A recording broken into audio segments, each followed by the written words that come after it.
Hello everyone, this is Professor DePaulo welcoming you back to Site 265, Research in Psychology.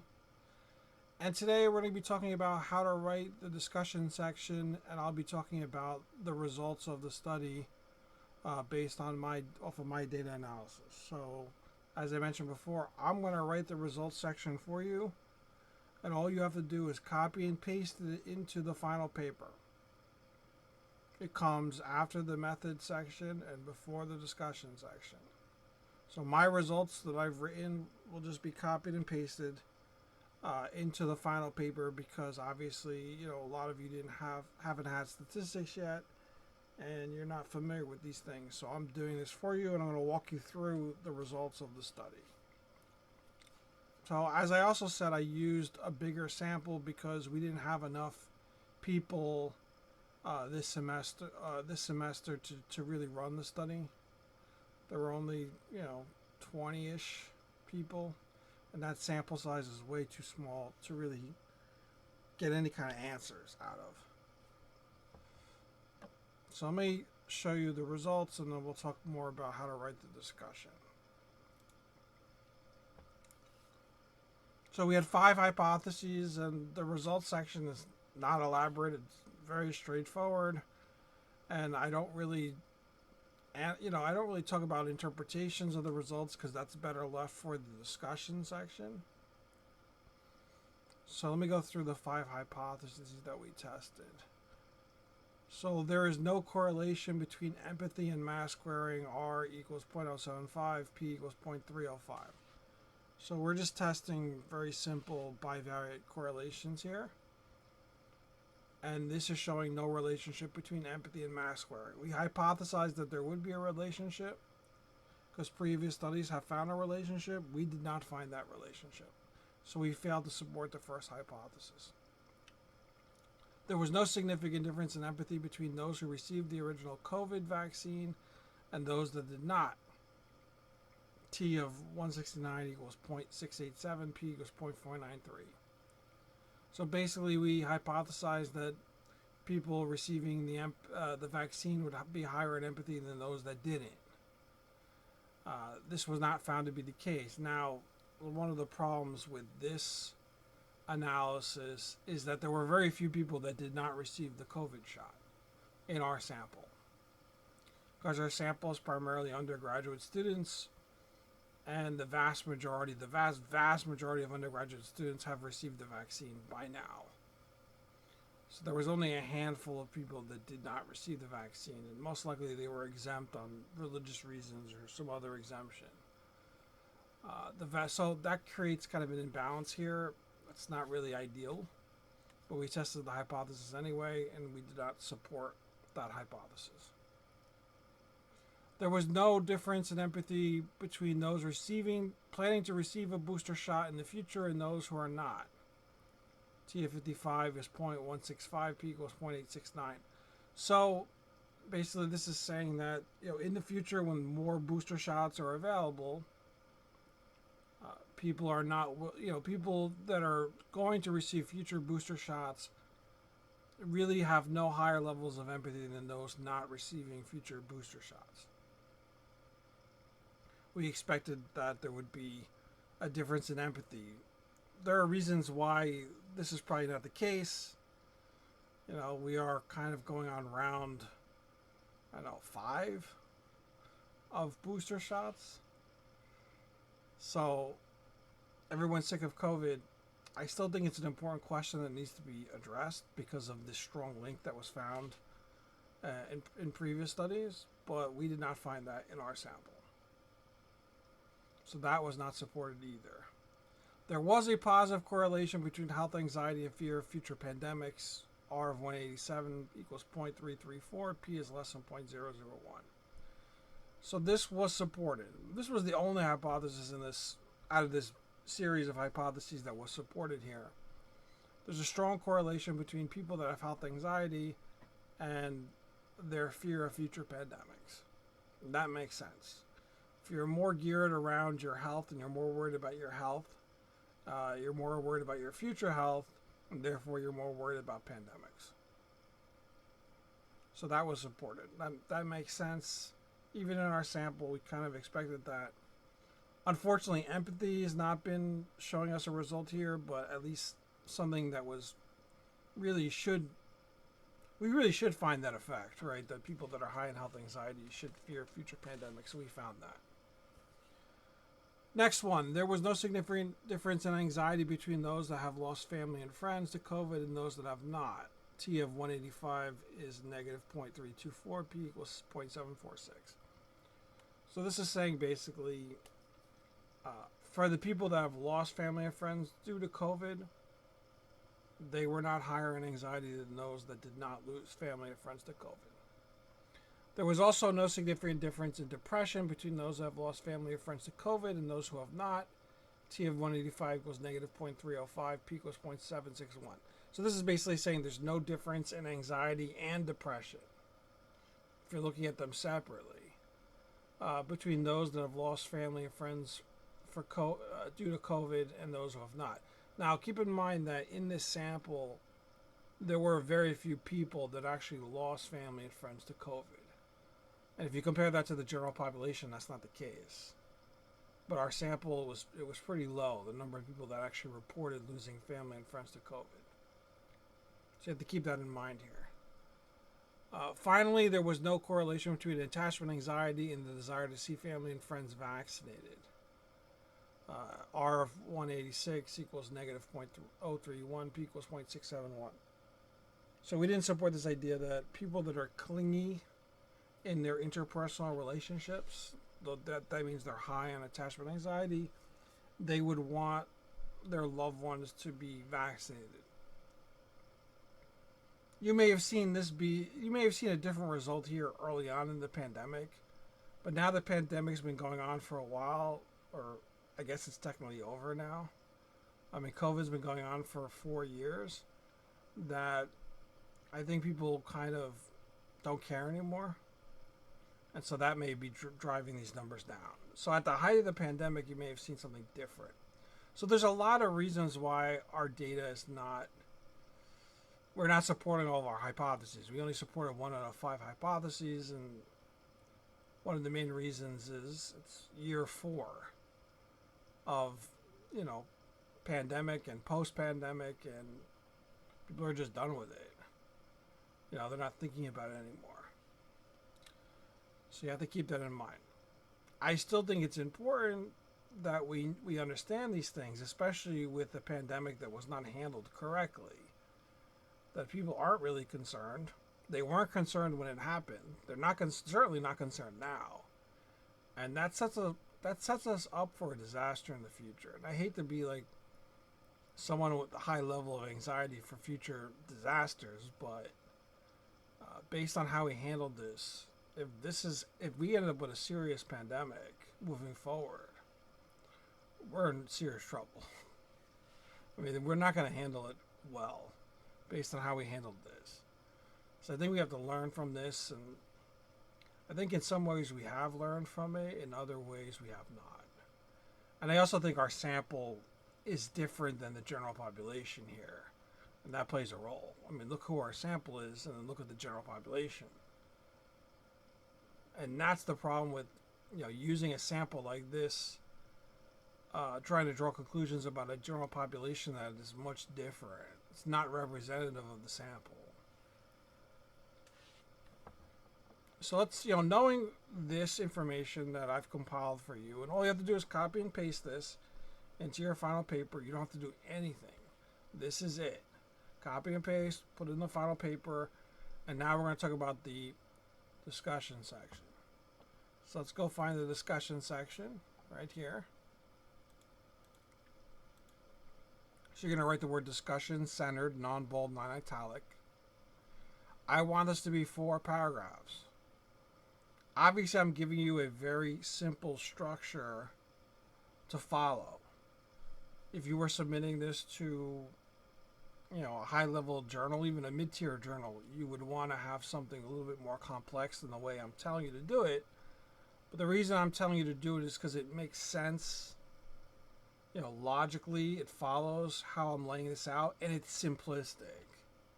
So it's something everyone can follow and everyone can write. It's not, we're not expanding on different themes of the research, which would be a little bit more difficult to write that kind of discussion. So I'm trying to make this as straightforward as possible since you're just learning how to write these different parts of the manuscript. Okay, so paragraph 1, I want you to restate your hypotheses and whether you supported them or not, without statistical terms. So I wrote the results. There's all the stats in the results. All I want you to do in paragraph 1 is go, state those 5 hypotheses and whether they were supported or not. Right? So you have 5 hypotheses. 1 was supported. I want you basically to tell me that here. You don't have to do it separately either. You could do it all in one, one sentence saying, the current study did not find a positive correlation between empathy and vaccination. Or the hypothesis was not supported as there was no positive correlation found between empathy and vaccination. Something along those lines. So 1 sentence, 5 studies. 1 sentence per study, 5 studies. So that's like 5 sentences. Sorry. I got bamboozled there. 1 sentence per hypothesis, 5 hypotheses. So that gives us a total of 5 sentences. Give or take. So it shouldn't be that long. That's paragraph 1. No stats in there, because I already have the stats. This is just kind of summarizing the research results in that first paragraph. I think it's very important to summarize the research results in that first paragraph of the discussion, because that's where people who don't understand the statistics are going to look for the results, right? If the reviewer or the general person out there that's looking at your study doesn't understand the statistics that you used, and that happens all the time. People read articles and they get to the statistic part, the results parts, and it's complex, and there's lines and arrows and figures and numbers, and they're looking at it and they have no idea what's going on. But they want to know what happened. So they look in that first paragraph of the discussion where it tells you basically what happened in regular words without all the stats. So that's paragraph 1. Paragraph 2, how do your findings relate to past research, especially the research discussed in the introduction? So in the introduction, you did a literature review where you found 5 studies, and you summarized those. And each study was about one of the hypotheses that we tested. So based on our current results here, where we only supported one of the 5 hypotheses, you want to talk about whether our results are similar or different from the previous research. So we failed to find a correlation between empathy and vaccination. Go back to your introduction, find what you wrote in the introduction about an article dealing with vaccination and empathy. And in this second paragraph, talk about whether our class results are similar or different than previous research, some of which you have in your introduction. And cite the study you're comparing our current results to. So you have to use citations here.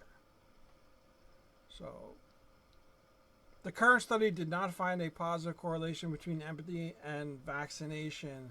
This is in contrast to so-and-so study that found X, Y, and Z correlation between empathy and vaccination. And then you could talk about why you think they found that. Why do you think there was a difference there between the class results and the previous research? So some of it could be done with the sample, it could be done with the time frame, it could be the methodology. You don't have to go in depth, but I'm really just looking at a compare and contrast here between the current results of the study we ran and previous studies out there. Like, we found nothing with empathy.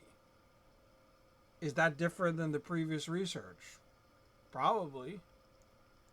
So make sure that's known, make sure you write that, and make sure you cite the previous research. So you need citations in paragraph 2. We have 5 hypotheses. You should be comparing and contrasting to at least 5 studies. Some or all of which are in your introduction.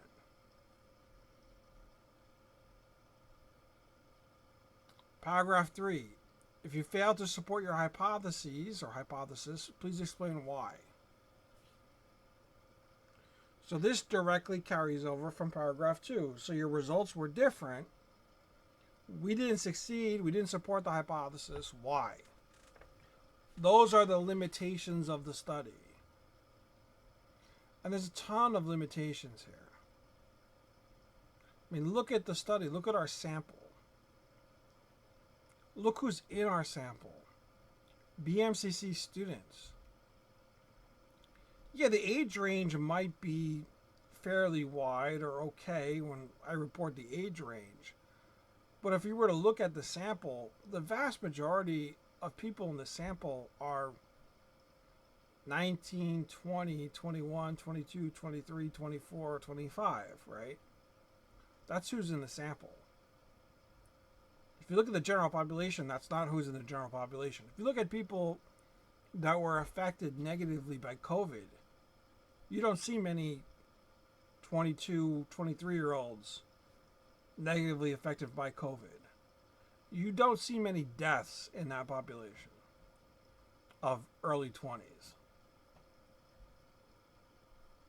It's not like our sample contains people in their 60s, 70s, and 80s, or people that had pre-existing medical conditions. Our sample doesn't contain that. Our sample is college students. That's convenient, because that's where I work. That's where you go to school. That's who you are, for the most part.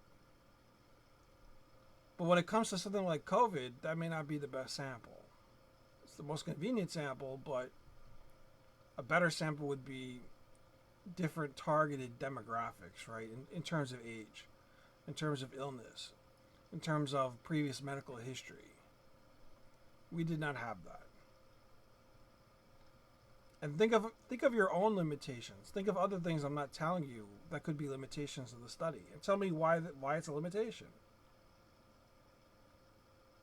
But think about the sample, because that's the biggest problem, is the sample. So come up with limitations of the study, and also answer the question about internal or external validity. How is the internal validity of the study? So internal validity is the ability to draw cause and effect conclusions. So in this study we did as a class with the survey, how is the internal validity of that survey? Is it good? Is it bad? Why is it good? Why is it bad? Using your knowledge of research methods. Survey, is that a good thing? Can I draw cause and effect conclusions with the survey? And then external validity, is it good? Is it bad? So basically, external validity is the ability to draw conclusions about a population based on the sample. It's, can I generalize the results? Or how well can I generalize the results? And that depends on your sample. So does our study and the sample have good external validity or not? Answer that question too. That's paragraph 3. Paragraph 4, what are the real world implications of the results of the study? What do these results tell us? What do they not tell us?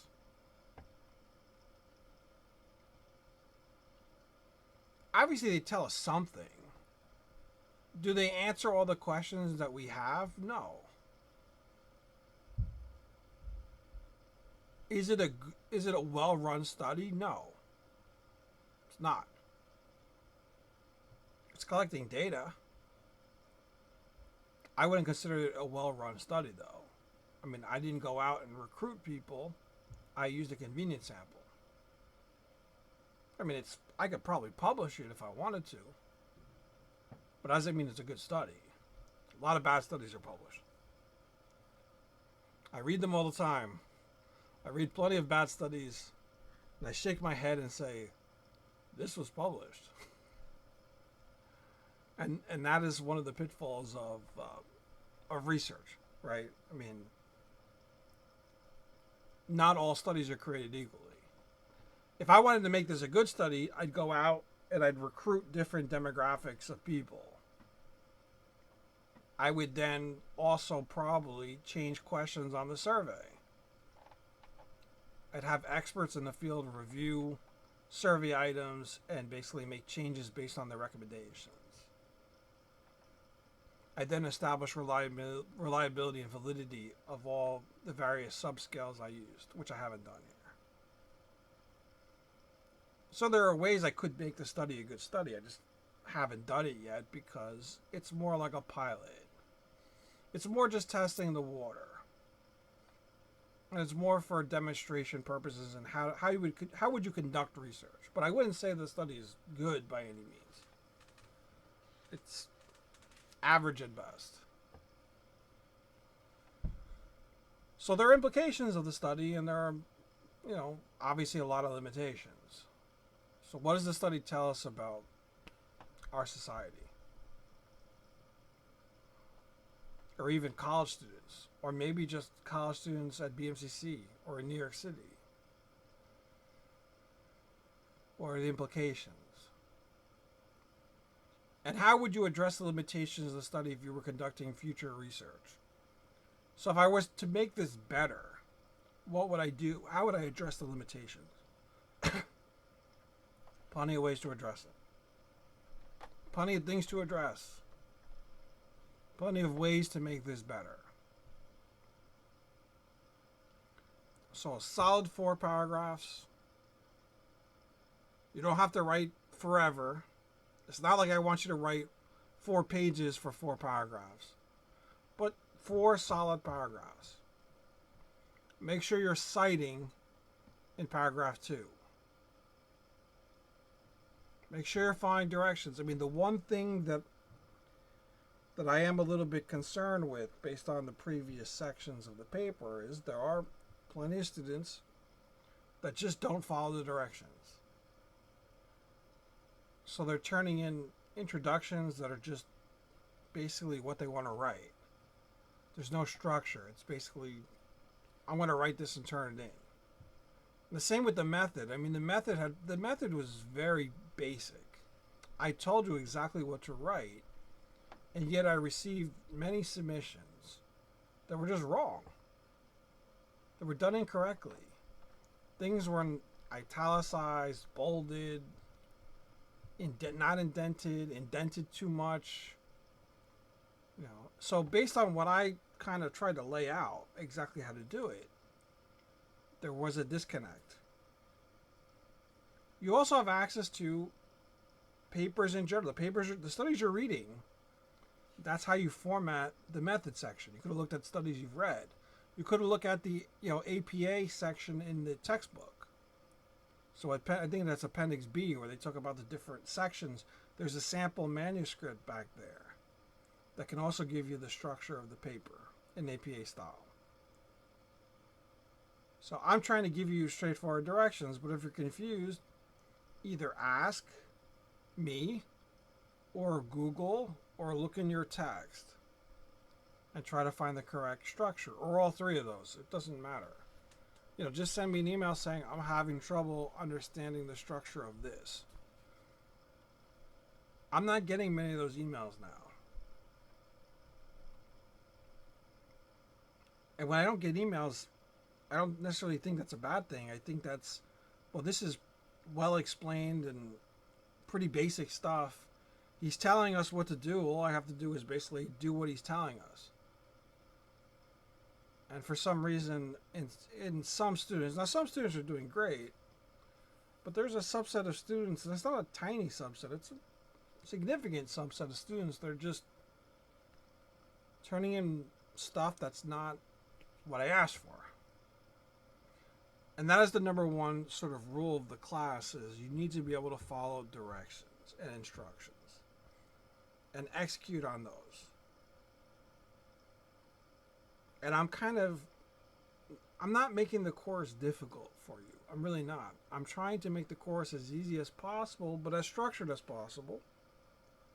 It is going to be challenging in some senses, but it's going to be a lot less harsh than what you would get at a 4-year school, or especially in a graduate school, where you're going to be left on your own basically to do everything.